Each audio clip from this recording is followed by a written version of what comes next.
The easiest way to find out who thinks they own your land is to watch where they park when they believe nobody will stop them. My name is Ethan Brooks, and that lesson had been waiting for me at the end of our gravel driveway for nearly 3 months before everything finally came to a head. The sound reached me before I ever saw the vehicle. The familiar crunch of expensive tires rolling over loose stone, then the softer thump as they crossed onto the pasture where no public road had ever existed. I set down the fencing hammer in my hand and looked across our ranch just as another white sport utility vehicle eased past the weathered cedar gate without slowing down. Morning fog still clung to the creek that cut across the eastern edge of our property, and the rising sun painted the hills in shades of gold that made everything seem peaceful except for the driver, who acted as if 600 acres of family land were nothing more than a convenient parking lot.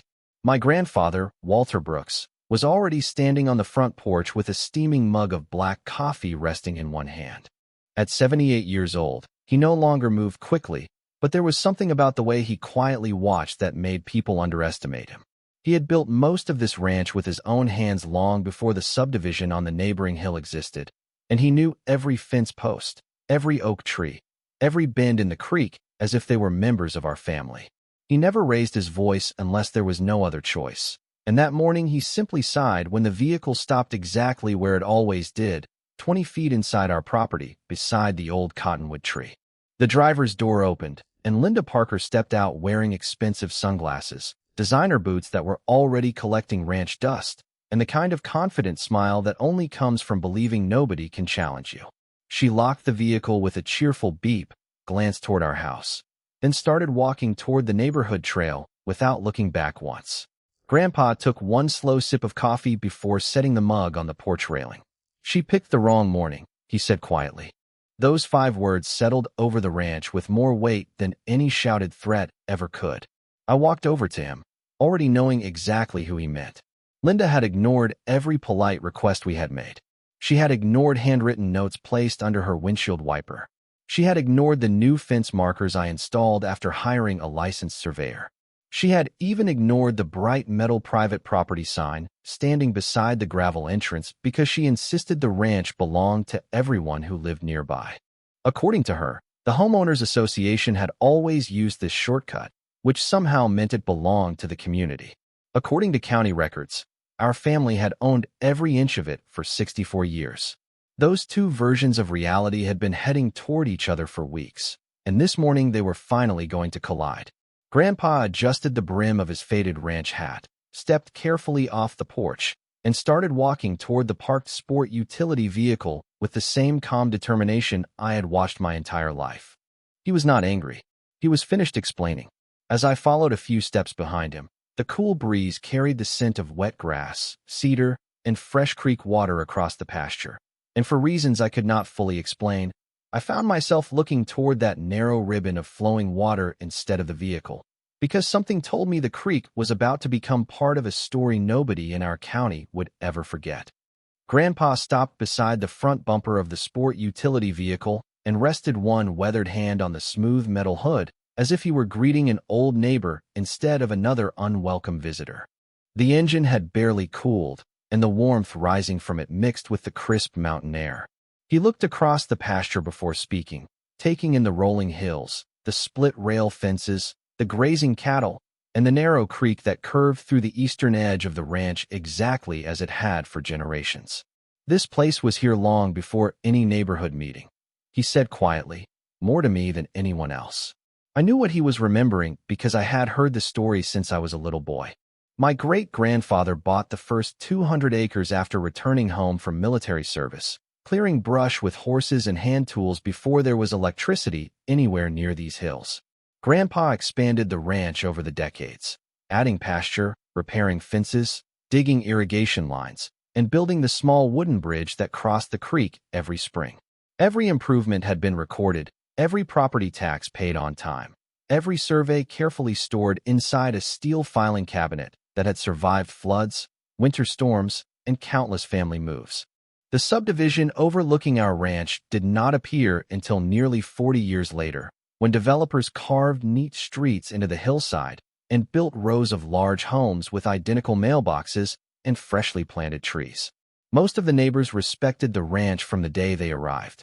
They waved when they drove past, stayed on the public road, and understood that private land deserved private boundaries. Linda never seemed interested in understanding that difference. She insisted the open pasture looked like an used space, and because she could drive across it without immediately meeting a locked gate, she convinced herself it belonged to everyone. At first, we believed a friendly conversation would solve everything. Then we installed reflective fence markers. After that came clearly visible property stakes. Finally, I ordered a heavy aluminum sign that read private property because I thought unmistakable words would succeed where polite conversations had failed. None of it changed her routine. Every Saturday morning, she crossed the same stretch of gravel, parked beneath the old cottonwood tree, and walked away without the slightest hesitation. Grandpa never lost his temper. He believed that people deserved every reasonable opportunity to make the right decision before facing the consequences of their own choices. That patience had shaped our family for decades, but I could tell it was beginning to reach its limit. As we stood beside the parked vehicle, he pointed toward the creek sparkling beneath the morning sun. "That water has seen every generation of this family," he said. "It remembers where every fence once stood." I smiled because that sounded exactly like something only Grandpa would say, but there was truth beneath the poetry. The creek marked one side of our original survey, and every licensed surveyor who had visited the ranch over the years had used it as a reference before locating the permanent iron monuments buried beneath the soil. Grandpa looked back toward the house and nodded for me to follow him inside. He did not chase after Linda or call her name across the trail. Instead, he walked with the steady confidence of someone who already knew the facts were on his side. We climbed the porch steps, entered the old ranch house, and headed straight toward the office where decades of carefully preserved deeds, surveys, tax receipts, and county maps waited inside that gray steel cabinet. Because before my grandfather made another promise, he intended to make certain every page of our family's history was ready to speak louder than either of us ever needed to. By the time we opened the gray steel filing cabinet, the morning sun had burned away most of the fog drifting above the pasture, leaving the ranch quiet except for the distant sound of cattle moving toward the watering trough. Grandpa pulled open the bottom drawer with the same care he used whenever he handled family records, almost as though every document carried a voice from the people who had signed it decades before. Inside were neatly labeled folders, rolled surveys secured with faded cotton string, county tax receipts, warranty deeds, handwritten notes, and photographs that stretched back further than my own memory. He handed me the original deed first, its edges worn but the lettering still perfectly clear. The legal description matched every modern record I had ever seen, tracing our property lines from the large granite marker on the western ridge to the creek along the eastern boundary before continuing across pasture and timber exactly as they existed today. Nothing had changed except the neighborhood that eventually grew beside us. I spread the papers across the old oak desk, while Grandpa unfolded a survey prepared nearly 30 years earlier by a licensed land surveyor whose name still appeared in county records. Every iron monument, every fence corner, every boundary measurement lined up with the newer survey I had ordered only a few months before. The evidence did not simply support our position. It erased every argument Linda had repeated since the first day she drove across our pasture. Grandpa reached into another folder and smiled as he removed an aerial photograph taken many years ago. There was the ranch house, the red barn, the cottonwood tree, the winding creek, and an uninterrupted stretch of open pasture with no subdivision anywhere on the hillside. He placed a newer aerial image beside it, showing rows of homes overlooking the same land while our boundaries remained exactly where they had always been. The contrast spoke for itself. Developments had changed the landscape around us, but they had never changed ownership. I carried several folders to the kitchen table where better light poured through the windows, then began organizing everything in chronological order.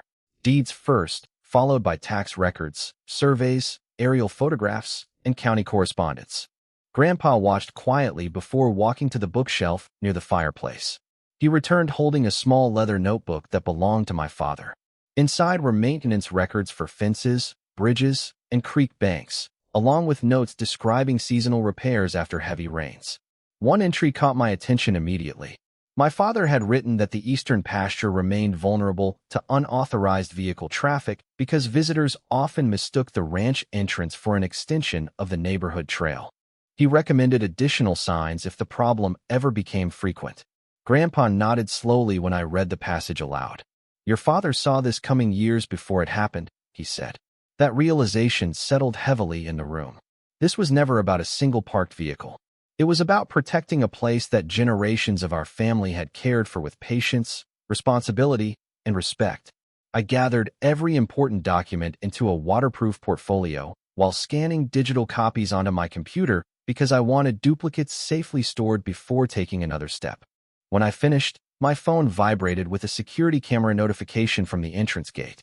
I opened the live recording and watched Linda returning toward her sport utility vehicle after another morning walk, completely unaware that inside our ranch house every page needed to answer her assumptions had already been assembled.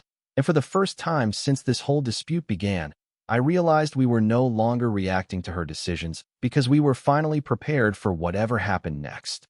Linda climbed back into her sport utility vehicle without even glancing toward the ranch house, backed across the pasture with practiced confidence, and disappeared through the open entrance as though she had every right to be there. Grandpa watched until the dust settled, then turned to me with the same calm expression he had carried all morning. Now she has heard the warning, he said.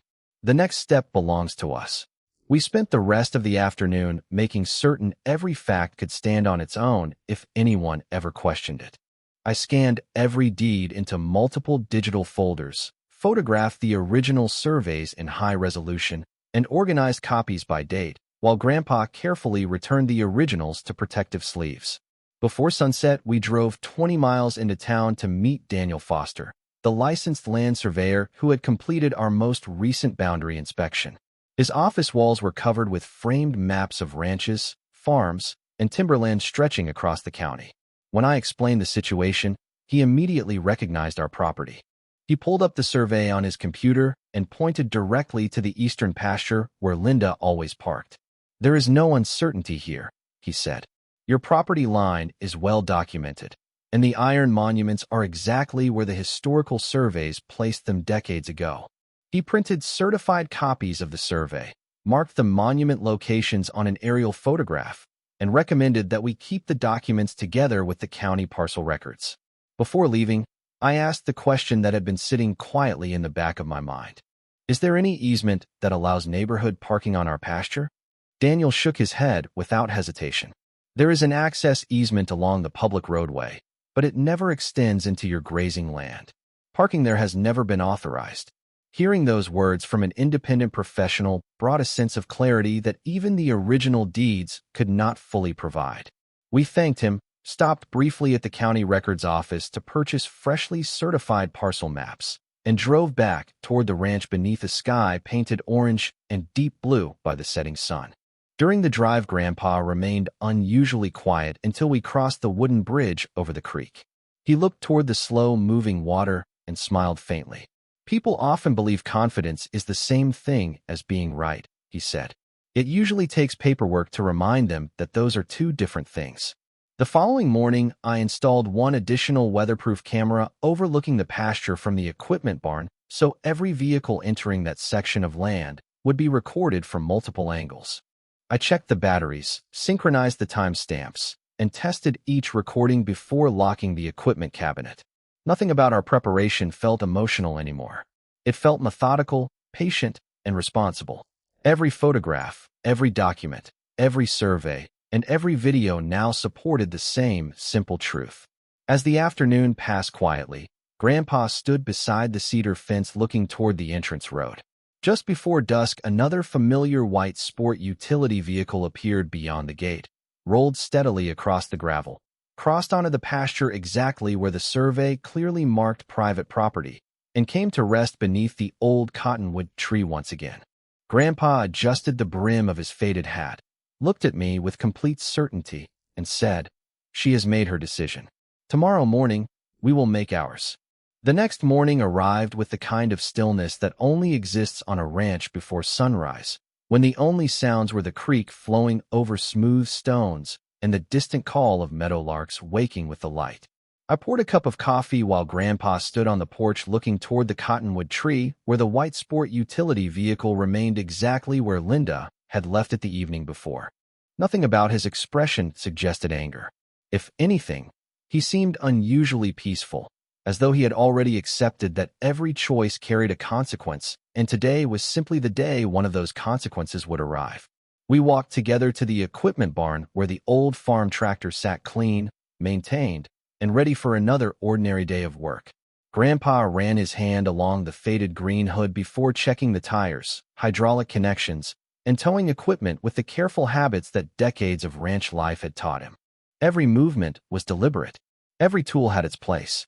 Before doing anything else, he asked me to bring the waterproof portfolio containing the certified surveys, county parcel maps, deeds, and aerial photographs. He placed the folder inside the truck parked nearby, so every document would be available if anyone questioned what happened next. He believed preparation mattered just as much as action. We walked across the pasture together until we reached the parked vehicle. Morning dew still covered the grass around its tires, proving it had not moved overnight. Grandpa looked around the property one final time, confirming there was no one nearby except the cattle grazing several hundred feet away beyond the fence. He spoke quietly, almost like he was explaining another ranch lesson instead of making an important decision.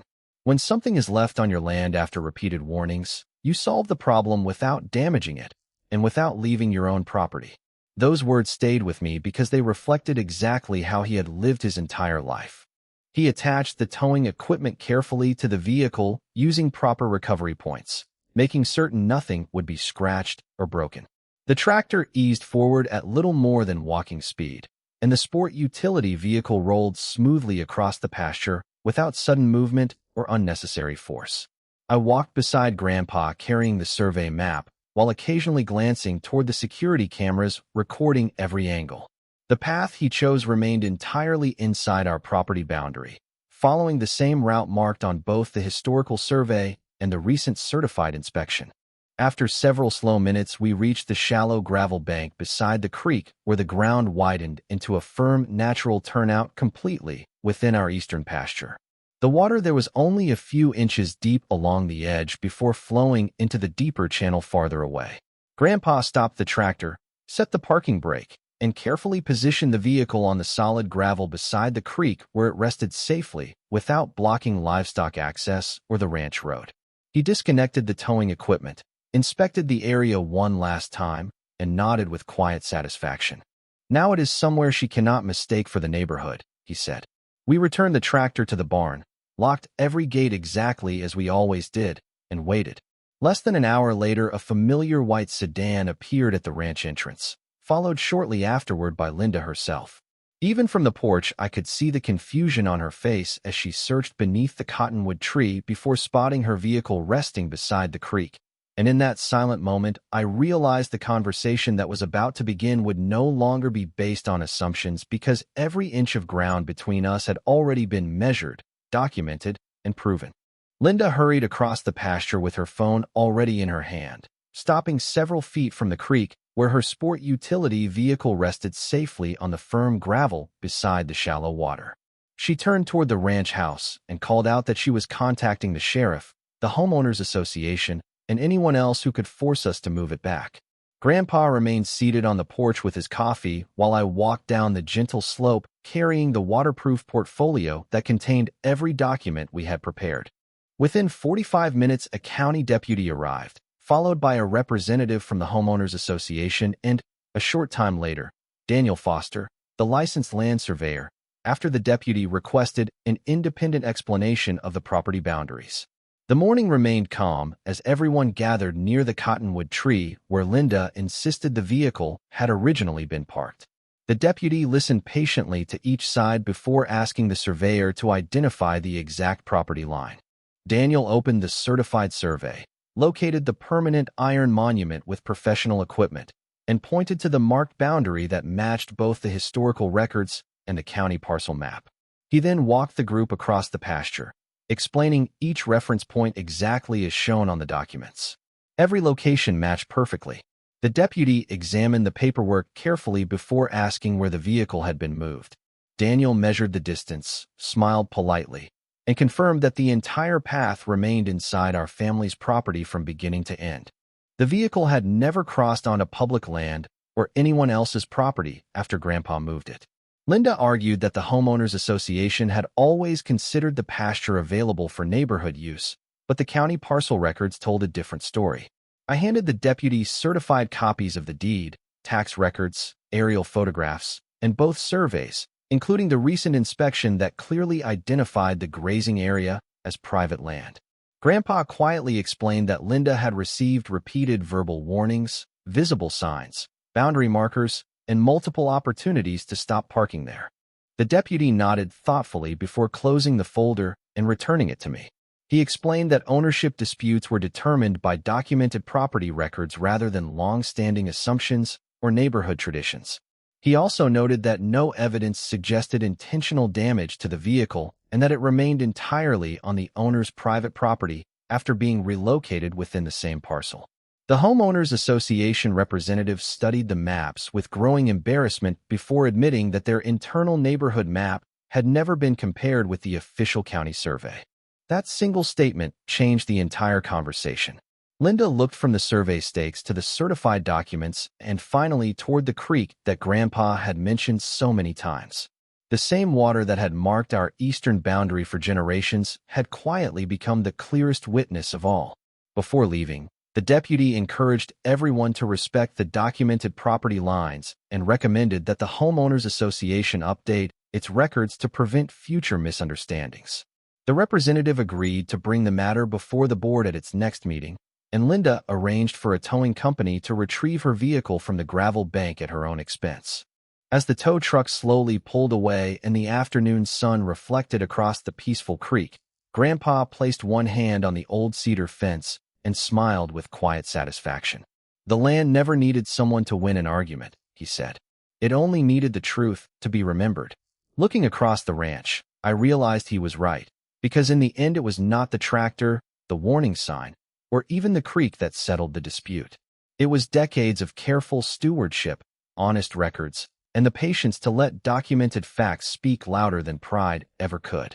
The following Tuesday evening, the Homeowners Association boardroom was more crowded than anyone expected because word had spread quickly after the deputy visited our ranch.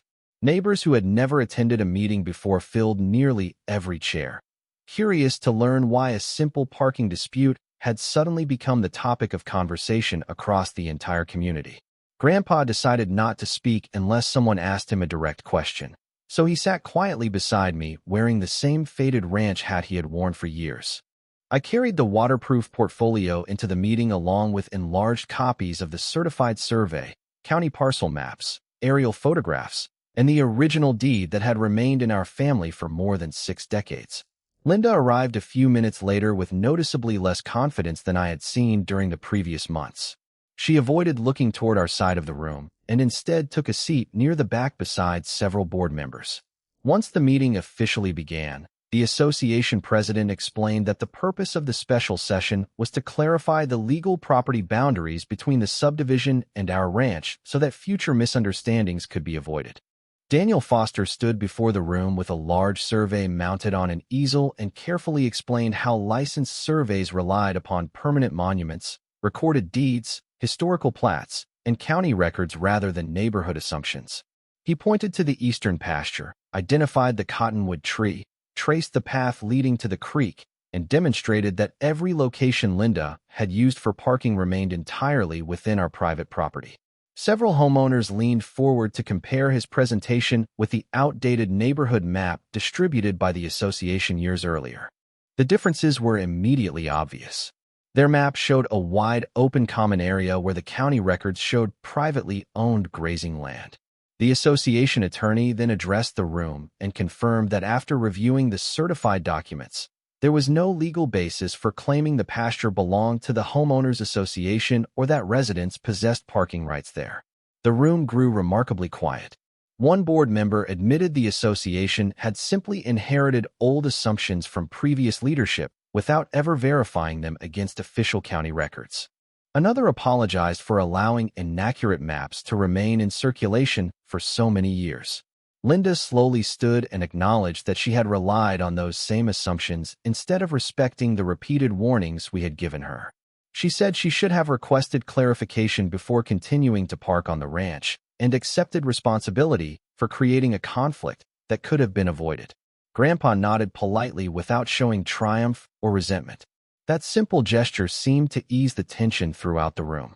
The board unanimously voted to replace every inaccurate neighborhood map with updated county-certified records, notify all homeowners about the correct property boundaries, and establish a formal policy requiring legal verification before making future claims involving neighboring landowners. When the meeting ended, several residents approached Grandpa to thank him for preserving the open ranch and for handling the dispute with patience instead of anger. Others admitted they had never realized how much history surrounded the property they drove past every day. As we stepped outside beneath the cool evening sky, Grandpa paused beside the entrance, looked back at the community building, and smiled quietly. "Respect grows much better than resentment," he said. Driving home beneath a sky filled with bright stars, I realized the greatest victory had never been proving that we owned the pasture. It was watching an entire community choose documented truth over comfortable assumptions, ensuring that the boundaries protecting our family's ranch would also become the foundation for better relationships with every neighbor from that day forward. Life around the ranch settled into a rhythm that felt familiar again, but something important had changed in the weeks following the Homeowners Association meeting. The new boundary maps were mailed to every resident in the subdivision, updated signs were placed along the community trail, and the association posted a notice encouraging homeowners to verify property lines through county records before making assumptions about neighboring land. For the first time since the neighborhood had been built, the history of our ranch became part of the community instead of remaining a mystery beyond the cedar fence. On Saturday mornings, I often found neighbors slowing their vehicles near the entrance, not to park on the pasture, but simply to wave as they drove by. Some stopped to ask questions about the old cottonwood tree or the wooden bridge crossing the creek. Others were surprised to learn that the creek itself had served as a natural property marker long before the first subdivision street was ever paved. Grandpa always welcomed respectful questions. He believed that sharing knowledge prevented future conflicts better than any warning sign ever could. One afternoon, a local history teacher asked whether a small group of students could visit the ranch to learn about early settlement in the valley. Grandpa smiled, adjusted his faded hat, and agreed as long as everyone stayed on the designated paths and respected the livestock. Watching children listen to stories beneath the cottonwood tree where so much disagreement had once centered felt strangely satisfying. They were far more interested in hearing how fences were built by hand and how the creek supplied water during dry summers than they were in the disagreement that had brought attention to the ranch in the first place. Even Linda's attitude gradually changed. Several weeks after the meeting, she stopped by the front gate one afternoon instead of driving across the pasture. She remained on the public side of the entrance and asked if she could speak with us for a moment. Her tone carried none of the confidence that had once fueled the dispute. She apologized again, this time without an audience, explaining that she had allowed repeated assumptions to replace simple verification. Grandpa accepted her apology with the same quiet dignity he had shown throughout the entire situation. He told her that good neighbors were not measured by never making mistakes, but by being willing to correct them once the truth became clear. She thanked him before leaving, and that brief conversation seemed to close the final chapter of the conflict more completely than any formal meeting ever could. As summer slowly turned toward early fall, I replaced several weathered fence boards, repainted the old ranch entrance, and polished the aluminum private property sign until it reflected the afternoon sunlight. The sign no longer felt like a challenge directed at anyone. Instead, it had become a simple reminder that clear boundaries protected good relationships as much as they protected land. Standing beside the creek one evening, I watched the water move steadily over the same smooth stones that had guided surveyors and ranchers for generations. Nothing about the landscape had changed, yet everything felt different because respect had finally replaced assumption. Grandpa joined me on the bank, looked across the peaceful pasture, and quietly observed that the strongest fences were never built from wood alone. They were built from honesty, patience, and neighbors willing to recognize where one person's responsibility ended and another person's began, and I knew those lessons would remain part of our ranch long after every document in the filing cabinet had turned yellow with age. Autumn arrived with cool mornings, bright blue skies, and the quiet confidence that comes when a place has finally returned to the people who have always cared for it. Every sunrise found me walking the same gravel entrance road where this entire chapter had begun, listening to the gentle sound of the creek flowing across smooth stones while the cattle grazed peacefully beyond the cedar fence. The aluminum private property sign still stood exactly where I had installed it, but now drivers slowed because they respected it instead of questioning it.